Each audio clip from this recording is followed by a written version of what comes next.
Let's look at how the field service app works. When you receive a call, there will be an audible noise, as well as a notification shown on the bottom of the screen. Clicking on this notification will display a message informing you that you have received a new call, and that you need to change your status to en route. Let's go back to the home screen and view the call. To do that, click on the schedule icon.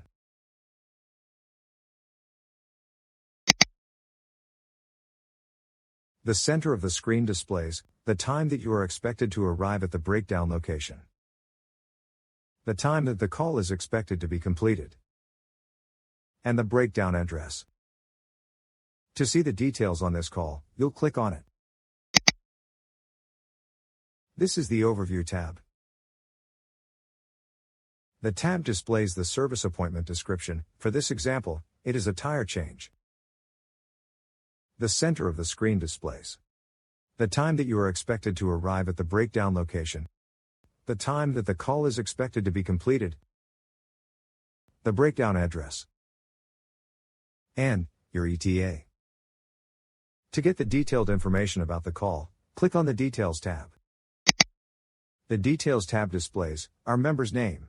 Since the text is blue, that indicates that clicking on it will display additional information. Our members' information will be displayed here, including their phone number and whether they have opted in to receive text messages. It also displays the year they joined AAA as a member. To return to the Details tab, click on the back arrow at the top of the screen. Back on the Call Details tab, the membership level and membership number are displayed here. The call type will allow you to quickly know if the call is a collision, accident assist, public agency, RAP, or a member call. And the trouble code is displayed here. To see more information, simply swipe up. This Details tab also displays the vehicle information. If this call was a tow call, and passengers need to be transported, the number of passengers would be shown here. If payment was required, it would be noted here. If a flatbed was required, it will be shown here. And this area displays the details on where to find our member and/or their vehicle. Now that we know that this call is a tire change and the location of the breakdown, let's continue to review any notes that may have been added to this call. To do that, you will click on the Related tab.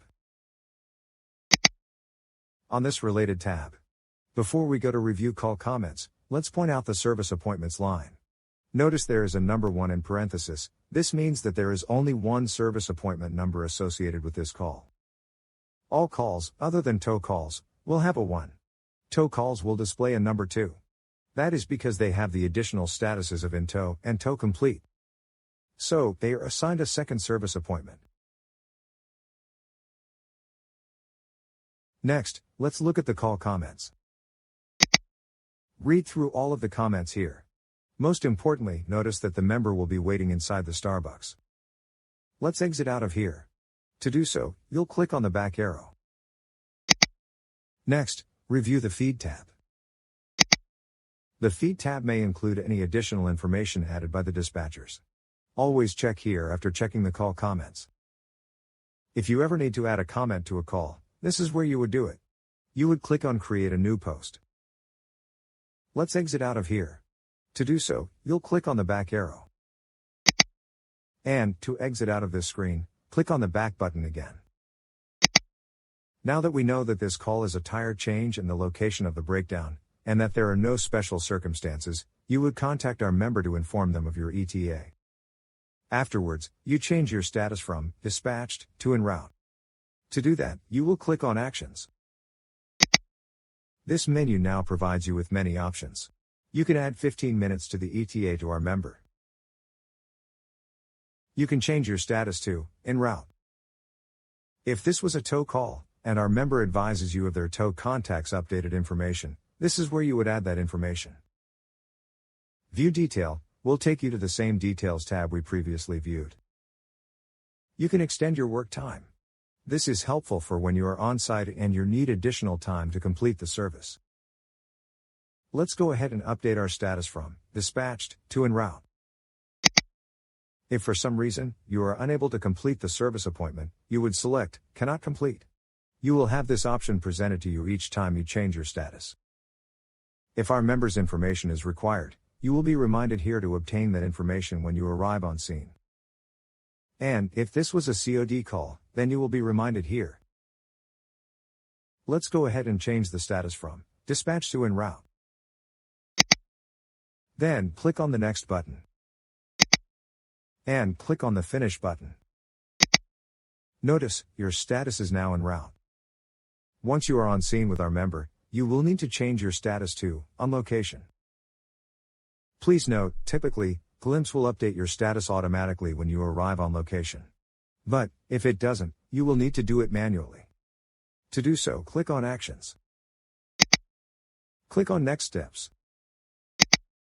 Remember, the status after En route is On location. Select On location. Click on the Next button. And click on the Finish button. Notice, your status has been changed to On location. While on site, if you determine that the call is going to take longer than expected, you can simply extend your work time. It is important for you to extend the work time if you will exceed the promised completion time. This is because it impacts any service appointments you are assigned after your current call. After completing the service on our member's vehicle, it is now time to change your status to Cleared. Click on Actions. Click on Next Steps. Remember, for non-tow calls, the status after On location is Clear. Select Clear Call. Then click on the Next button. The Go option is for any calls where our member's vehicle was not towed. If our member's vehicle was towed, then you would click on the No Go option. For our example, since this was a simple straightforward tire change, we'll just click on the Next button. Notice here, if the driver's license did not match the membership information, you would select this button. The Add Service option is only used when there is an extra fee, such as fuel delivery or over mileage. For our example, there were no additional services, so we will deselect this button. Next, let's select the resolution code for this call. To do so, you'll click on the drop-down menu icon. Field Service will only display resolution codes that pertain to the service appointment type. For this example, this was a tire change, therefore, the resolution codes are directly related to tire changes. If the service changes to another type of service, then you would select Other Resolution Code button. But, for our example, we will select Install Spare Tire. The resolution code will display here. Then, click on the Next button. And, lastly, click on the Finish button. Notice that the service appointment is now cleared. Click on the back arrow to exit out of this call. If you need to review any information on the call, simply click on the drop-down menu arrow. Select Recently Viewed Service Appointments. You would then click on the call to review any information. Please note, after the call is cleared, you cannot add any notes or make any changes to it. This is how the Field Service app works. Remember to always update our member and change your status accordingly.